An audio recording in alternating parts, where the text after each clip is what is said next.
different websites, Summit, Jegs, and all that, looking for heads. Everything is just unavailable, and the heads that I want, they're just not available. So what I'm gonna do is I'm gonna reuse the GT40P heads that came with this Explorer short block. Okay, so these GT40P heads, they need a lot of work. They need a little bit of help. So I'm gonna kind of go over, I was a little reluctant to make a video like this because, you know, of all the people out there that know so much about, you know, rebuilding heads and all that. But I figured this could help somebody because there's a lot of people out there, you know, like to do this stuff on a budget, and it's a lot of DIY guys that work on this stuff. So this is what I've done. This is the way I've done it in the past, and this is the way I'm going to do it again. I'm going to use these heads for now until things get back to normal and I can order a decent set of heads. So we've got one of the heads here on the bench, and I'm pretty much doing like a DIY valve job slash clean them up, you know, whatever. So the first thing I did was cleaned them up pretty much using just a basic pressure washer. Take them outside and high pressure, just clean them really good. I mean, you can see how they're pretty clean compared to this one I haven't even touched yet.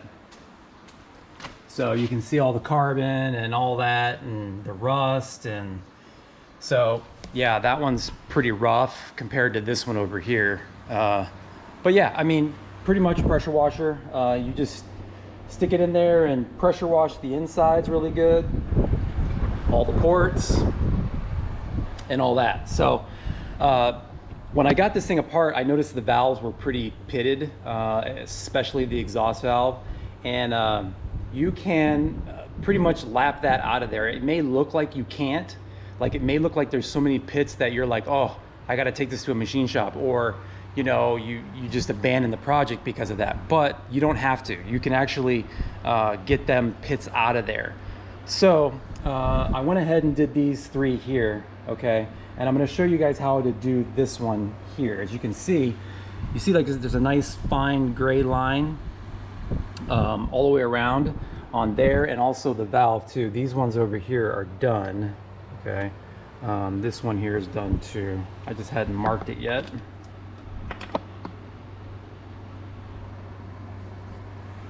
Okay, so this one's done too.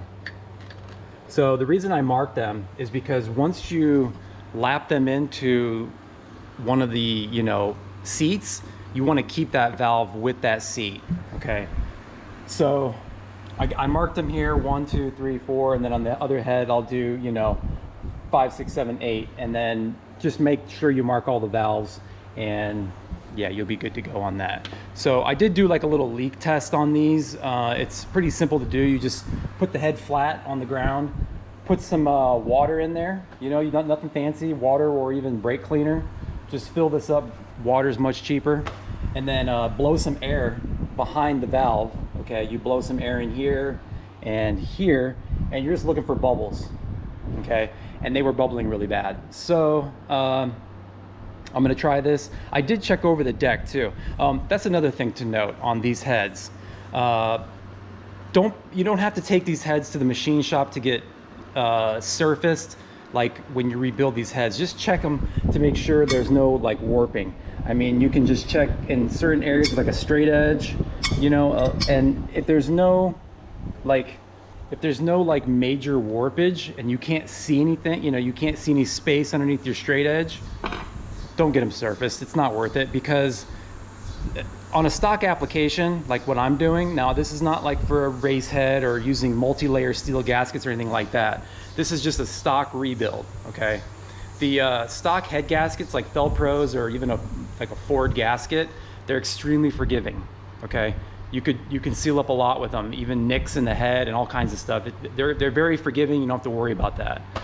So I know people get a little bit, you know, anal about, you know, the surface and making sure it's going to be perfect and all that. But honestly, it's, you know, like I said, the gaskets are very forgiving. So what you want to do, I got this valve lapping compound here. These are things you can get at like AutoZone, okay? parts cleaner. I took the valves out yesterday and soaked them overnight in this parts cleaner here.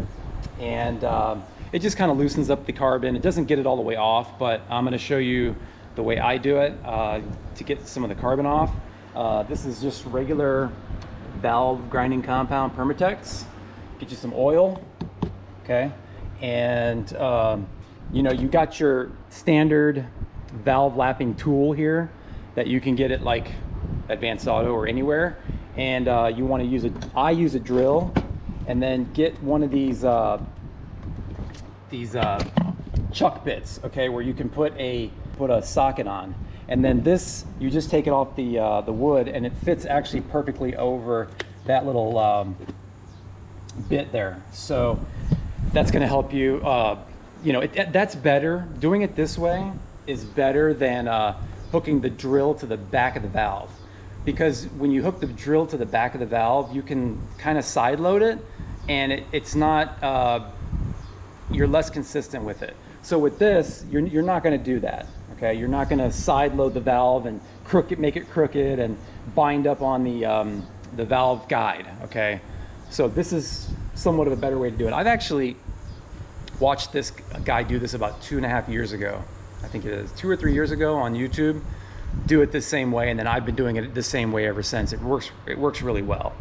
So yeah, so you get your valve out of the parts cleaner here, and like I said, see, it's still got a lot of carbon on it, and compared to this, you know, you can see the difference. Okay, so what we're going to do is we're going to take this get a rag. I like to chuck these up in my lathe and clean them that way. Yeah, so I just chuck them up on my lathe, make sure it's clean, and I try not to chuck it in the lathe too far into where it goes into the valve guide. Okay, so here's where your valve guide, it kind of sits in here. If you chuck it on this end, you're not going to damage anything down where it rides in the valve guide. So you don't have to clamp it very, very tight. And I understand that you may not have access to a lathe like this, but you can still do it. You know, maybe you could put it in a drill and spin it that way to kind of clean it up. And this is good too, because you can kind of see if the valve's bent. Okay, so you can see it's running true, so I know it's not bent. And then you get some gray Scotch-Brite.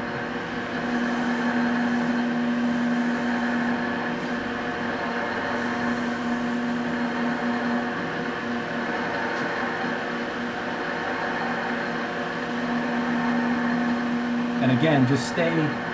Don't put the Scotch-Brite up in this area where it's in the valve guide.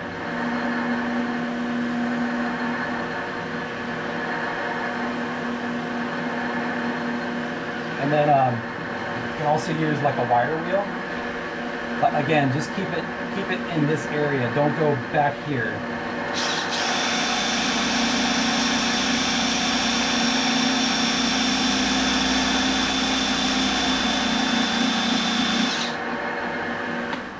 And another thing is, if you do like use a wire wheel, you want to keep from touching the where the actual seat is. Okay, so you can stay, you know, say you can stay in this area here, all through here. You can get all this carbon off.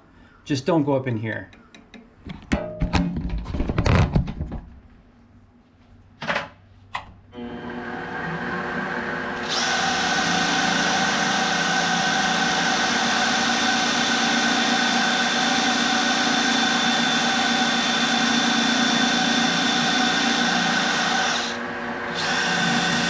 And the face of the valve, you can do anything you want. You're not going to hurt that.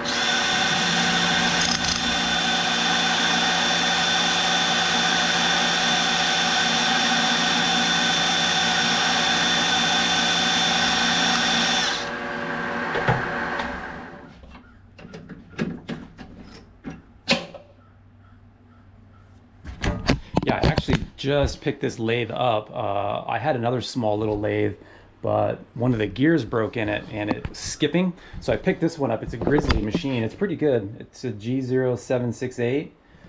It's really quiet. It's actually a little bit bigger than my other one, so I really like it. It's really smooth.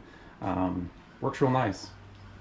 So now that when you got it all cleaned up like this, now you have something to actually stick the suction cup onto on this end. So I'm gonna go ahead and like reposition the head so you guys can kind of see what I'm doing. Okay, so again, this is one that I've done, and then look how bad this one is. Okay, you can really see how bad it is. So let me go ahead and set the camera up, and then I'll show you exactly how we do it. Pretty simple. You basically, or you can see this too. You can see how bad this is pitted.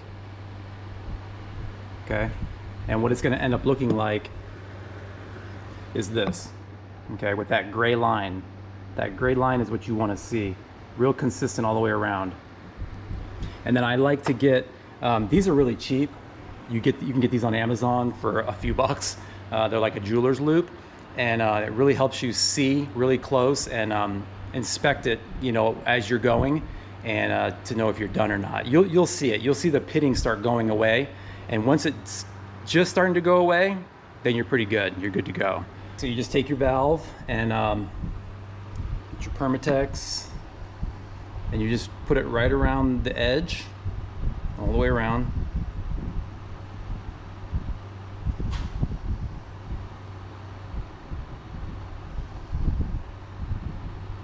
You can be pretty generous with it too. Okay. And then without getting any of the grinding compound on this, the part that goes into the guide, get some just regular motor oil, dip it in there, and then almost shoved in the wrong one. And drop it in, and then you can get your. And you want to run this really low speed. You don't want to run it really fast. You just want to make sure this is clean, otherwise it won't stick. But, and then the other thing is you don't like push down. You kind of just lift it and let the weight of the drill kind of put pressure on the valve seat. You never want to push down on it. So let's give this a try. And I'm going about it almost as slow as the drill can go. We're gonna speed up a little bit later, but for right now, I'm gonna go as slow as the drill can go.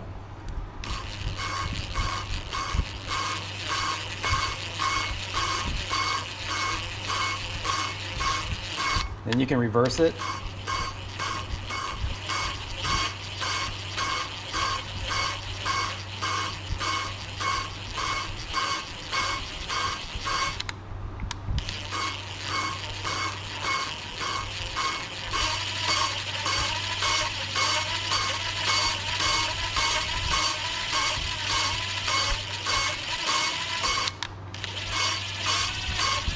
I usually do it for like, I don't know, 20-30 seconds and then reverse it and then do it 20-30 seconds. I don't know if it makes a difference, but it just makes me feel better that I'm not going in the same direction all the time.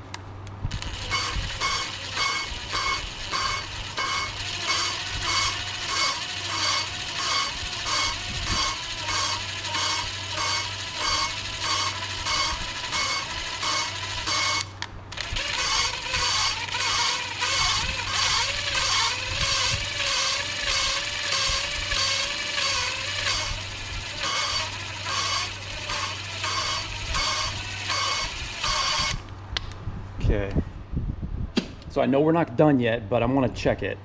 So from experience doing the rest of these, I know that I have to do this about 2 to 3 times to get it to where it needs to be. Okay, hopefully you guys can see this. Try to put a light on it. Hopefully it comes out, but I don't know if you can still see the pitting or not. It's not as bad as before, but you can still see it. Okay, and same on there too. I'm not going to bring the camera over there, but it's the valve that's actually the worst, and it's always the exhaust that's the worst with the pitting. So clean this off of here.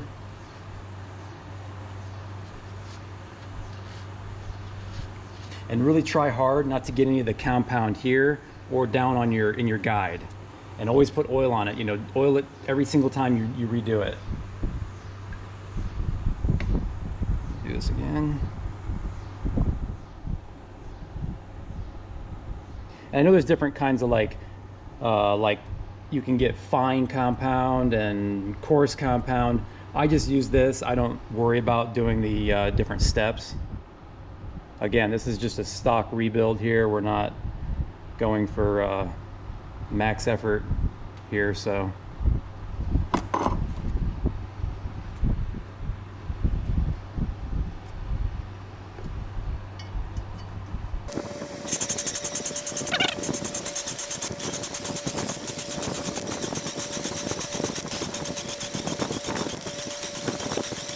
It kind of gets quiet, like it starts off really loud and kind of coarse and gritty, and then it gets quieter and quieter, and once it gets quieter to the point where it's not getting any more quiet, I guess, then you know you're done.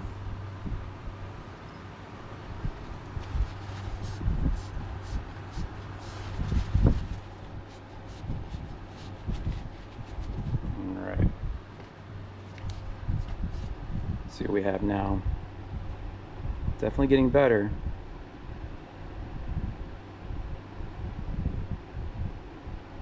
So again, you can see the pitting right there. So we still got to keep going.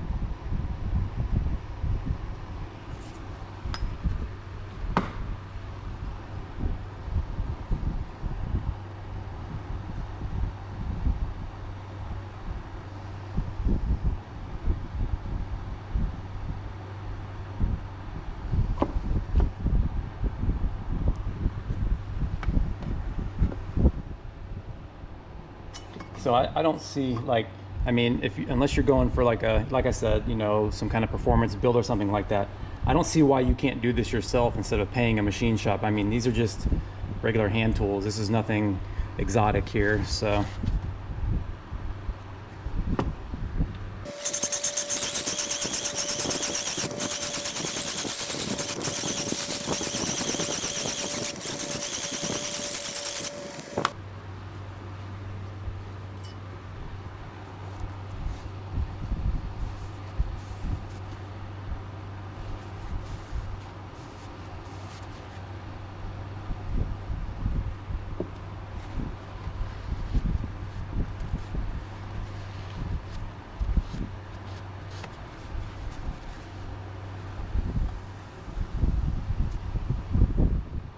Okay, now look at the difference now. You can really see all that pitting is gone. So this one took a little longer, but that's okay.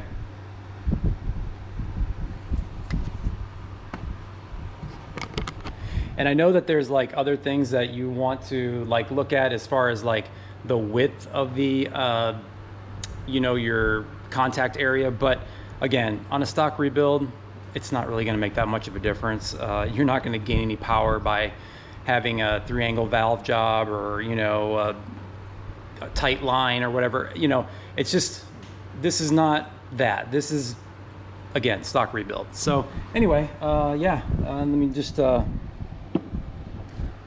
of clean this seat up a little.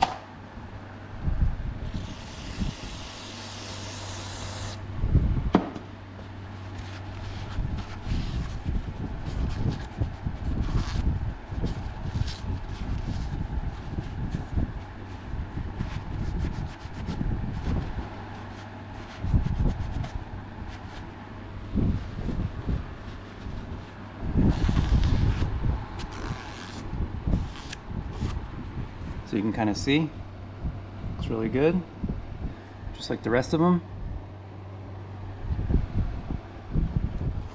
And I mean, you can go as, you know, as far as you want and clean up the combustion chambers, clean up all the ports and all that. But honestly, you know, you're going to do all that work. And then if you take the engine apart again in a month or two, you're going to see all that carbon back on there. So, I mean, get most of it, you know, that's what I did. I just got kind of cleaned it up and cleaned up the ports, but I'm not too worried about it. So anyway, hope you guys learned something on that. And, So what we decided to do was I'm gonna go ahead and, like I said, use these heads until, you know, heads become back in stock.